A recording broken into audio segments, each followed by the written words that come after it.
Come and look at the stars with me. In Attack of the 50-Foot Woman, this swimming pool is just the right size for an evening bath. But the scene gives Daniel Baldwin a whole new perspective. Are you all right? Perspective is the key word here.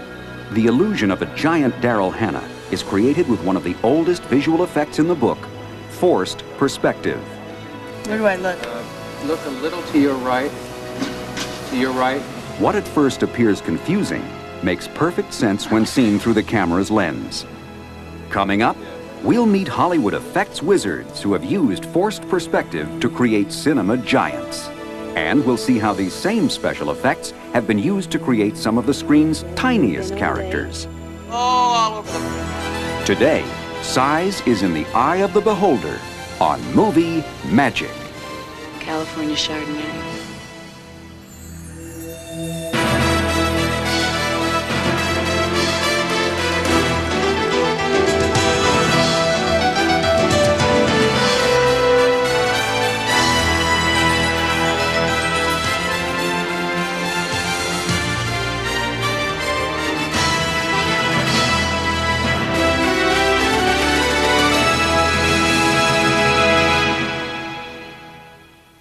Father, I'm not a little girl. No. No, you're not. Daryl Hannah plays Nancy, who grows into a very big girl in HBO Pictures' Attack of the 50-Foot Woman. Which way up? Daryl will spend much of her time on this movie next to miniature sets atop a 10 to 15-foot high platform. And action. Good night, Father. Good night. And cut. Very nice. Bit of moth. Major moth action here. The visual effect that makes Daryl and even an unwanted moth appear huge is called forced perspective. And it is the centerpiece effect in this remake of the campy 1958 sci-fi picture. Once a normal, voluptuously beautiful woman, she drove into a nightmare of horror and saw descending from the sky a titanic monster whose fearsome touch became a frightful curse. While the story has been updated for the remake, many of the special effects techniques used in the original 50-Foot Woman are being utilized today by producer Deborah Hill. Hanging foreground miniatures, forced perspective, building little miniatures and putting a real-sized person in the miniatures gives the illusion that she or he is tall.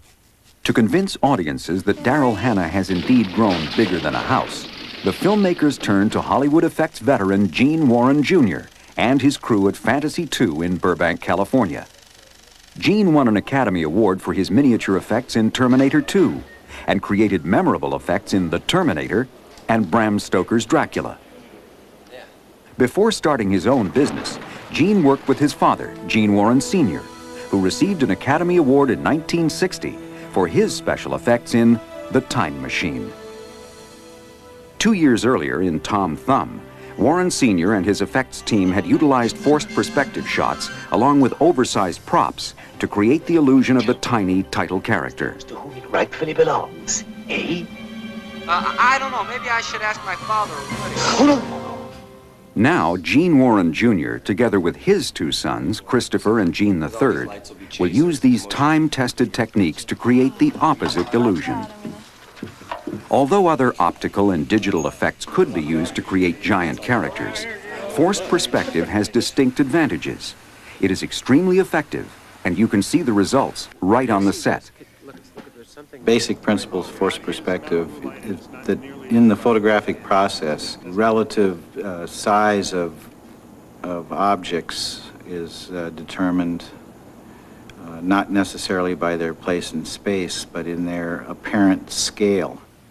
For example, to make Daryl Hannah appear larger than Daniel Baldwin, she will be positioned on a raised platform in front of the camera. Daniel will be positioned in the background. The farther away he is, the smaller he appears in relation to Daryl. In Attack of the 50-Foot Woman, the setting for one of the most dramatic forced perspective shots is the swimming pool at Nancy's father's mansion. In order to achieve a dialogue scene between the bathing Nancy and her husband Harry, Gene Warren and his crew had to build an exact miniature replica of the full-size swimming pool. Dano, do you have a 12-foot piece of speed rail there? Accurate measurements of the pool were scaled down to create the illusion of the giant heroine. Since she's 50 feet tall, the pool is built on a 1/8 scale. To shoot this scene, Daryl Hannah sits in the miniature pool atop a 15-foot-high platform, on which the camera is also mounted. Daniel Baldwin stands next to the real pool, about 100 feet from the camera. By utilizing enough light on set and the proper camera lens, Gene is able to create a long depth of field, meaning that the objects in both the foreground and background stay in sharp focus. Thus, the illusion that the giant Nancy and small Harry are actually very close to one another. I was wondering about something. Wondering about what? The brick line along the edge of the pool's deck makes a perfect dividing line between the miniature and real pools. When lined up in camera, the two blend together seamlessly on film. There. Look a little to your right. To your right. That looks pretty good right there, and then Daniel would just look up a little bit more. Since the actors are not occupying the positions they appear to be on film, getting them to look each other in the eye is a challenge. Eye line is the most difficult thing in perspective shots. That's the giveaway usually. The eye line is off and it subliminally something is thrown off. People kind of start going, well, this isn't working. We just kept trying to get it as close as we could. Daryl Hannah and Daniel Baldwin were great at that. This 3-minute scene will take 2 days to shoot. For each shot, including several on the opposite side of the real pool, the platform with the miniature pool must be moved and realigned with the background. There's your toe. Right. Or maybe right toe. My favorite effects shot is the shot where Daniel Baldwin is walking down a path in a garden and the camera pans, and then into the shot we see Daryl in the swimming pool. That was the very first major master shot on the pool scene, and therefore we were setting it up while the principal unit was shooting indoors in the house. And I would have that little bit of extra time in order to put a larger foreground set to cover an area. To accomplish a camera move with forced perspective, the camera must be mounted so that it pivots on the point within its lens where the light focuses. This is known as the nodal point. When the camera pivots on a nodal, it can pan and tilt, and the background and foreground will stay married to each other. It's seamless, and it's a huge wide shot done in the camera, and it's just my favorite shot because people are going to say, how'd they do that?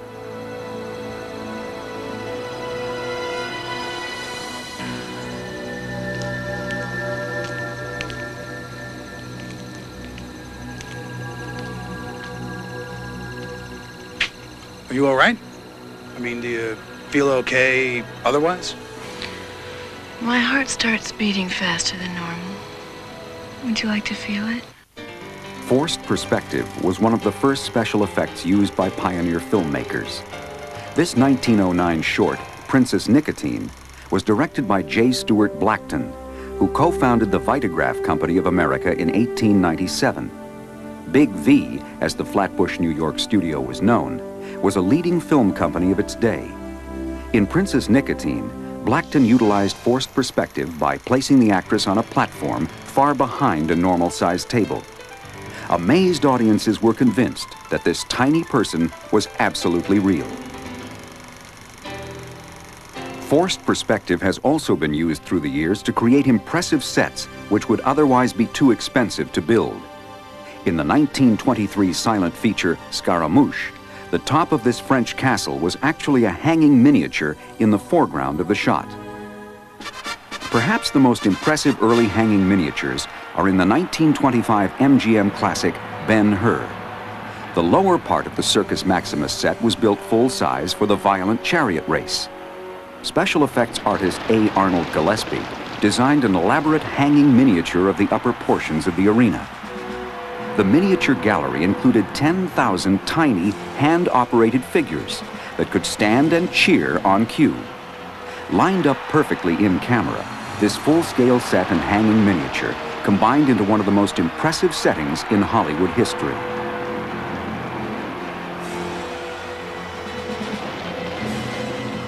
Gillespie worked on more than 600 pictures during his 50-year career and won 4 Academy Awards for special effects.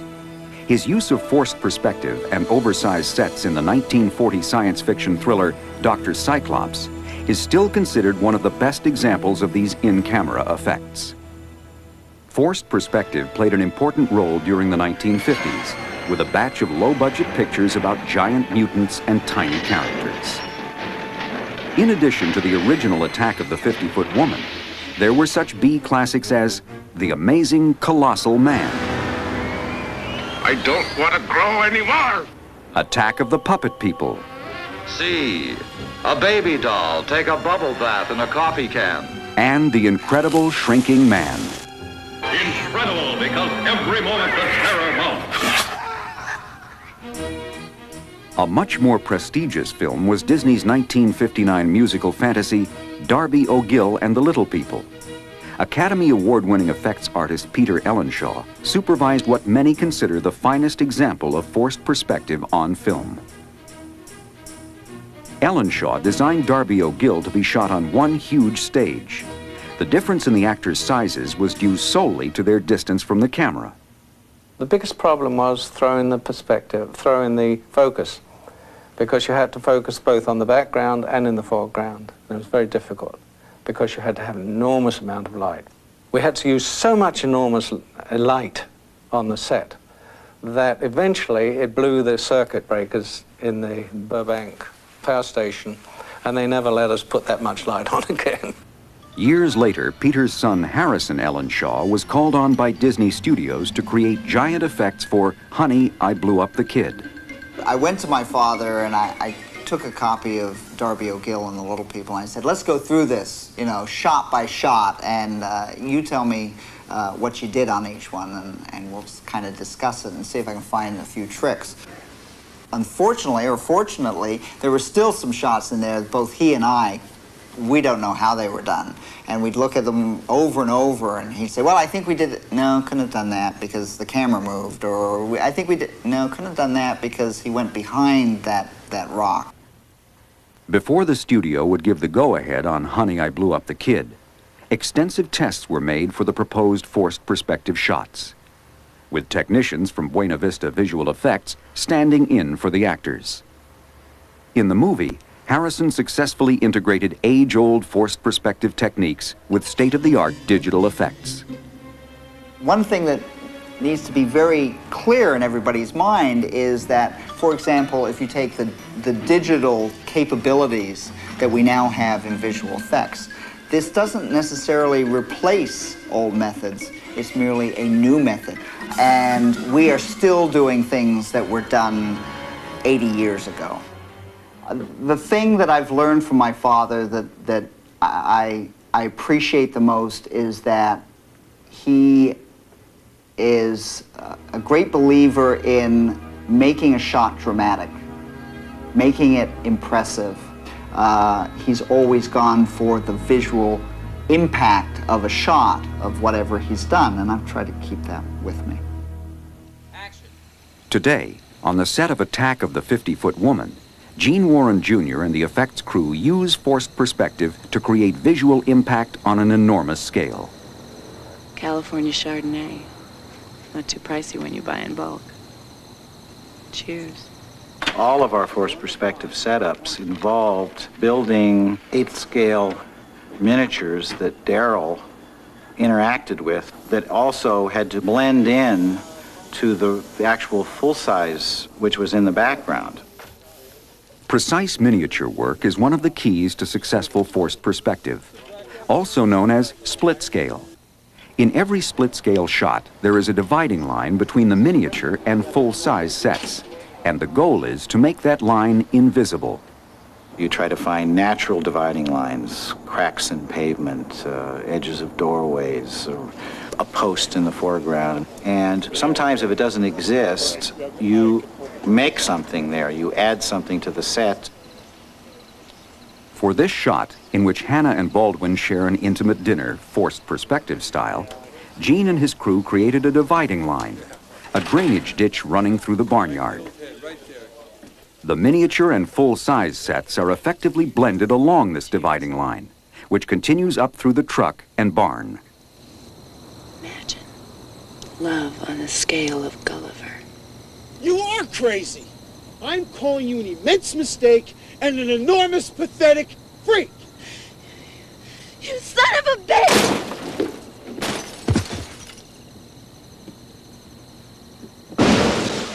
You were sad before. Now you're just a big joke. If you knew half what Honey Parker knows... I'm gonna pop your head like a little Concord grape! Man.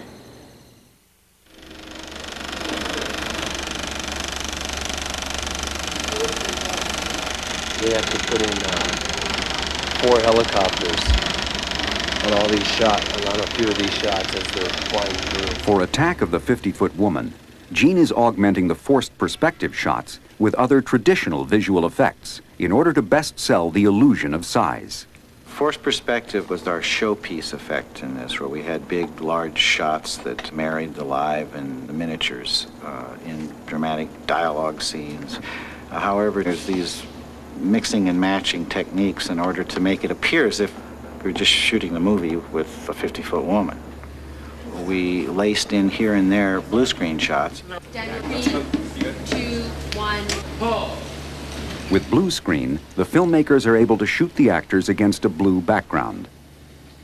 The blue screen is later replaced with the actual background shot.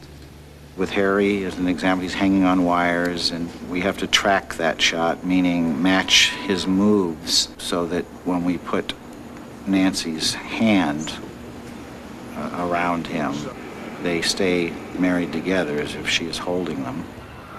In this work print, also known as a rough cut, these blue screen shots have not yet been composited with their backgrounds.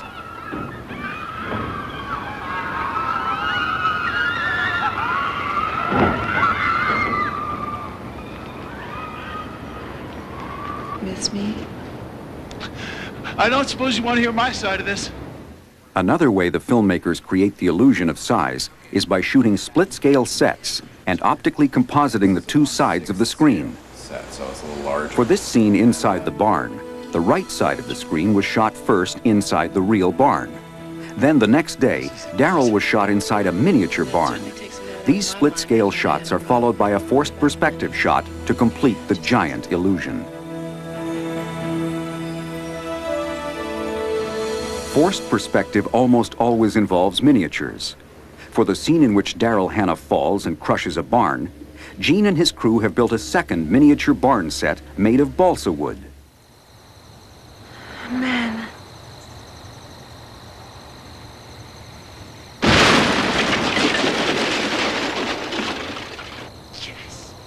For the final scene in which Nancy, now 70 feet tall, comes looking for her cheating husband, the entire fictitious town of Arnold, California, is being built in 1/12 scale.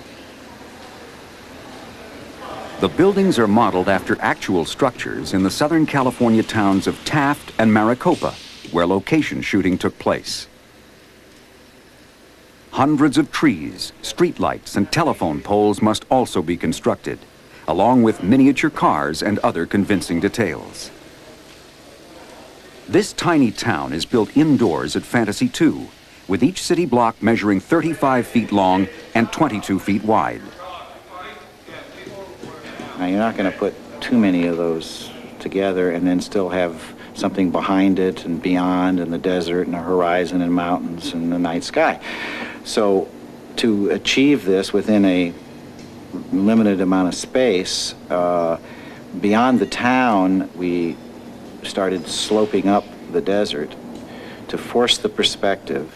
Hundreds of miniature Joshua trees and thousands of tumbleweeds were made in 3 scales. By placing the larger ones closer to the camera and smaller ones farther away, the horizon appears to extend for miles, when the entire desert set is only 10 feet deep. After 3 months of design and construction, the town is built and ready for shooting. There is even a 1/12 scale model of Harry's Porsche. And of course, Harry himself. All this will help create the illusion of a giant Daryl Hannah. Harry. Finally, on film, the special effect is brought to life. The result is a totally believable 70-foot character. The most exciting part of the work is the satisfaction at the end. If you can fool your peers, if you can fool the audience, and if people wonder, number one, how it was done, generally you have a successful shot. Every job is a little different, new challenges, learn new things, figure out how to make it work. Forced perspective may be one of the oldest tricks in the visual effects book, but it can still be as effective as the days when Gene Warren Sr. made Tom the size of a thumb. Today, effects wizards like Gene Warren Jr. and his sons are able to utilize the same techniques, proving that size is in the eye of the beholder. And in this high-tech era, Attack of the 50-Foot Woman continues the tradition of some of the earliest special effects used in motion pictures. The doctor said it's all right as long as I don't get too worked up. That's an important thing to remember about not getting too worked up. In the end, Nancy gets her husband to herself. Harry gets what he deserves. And thanks to forced perspective, we get some rather large-scale movie magic.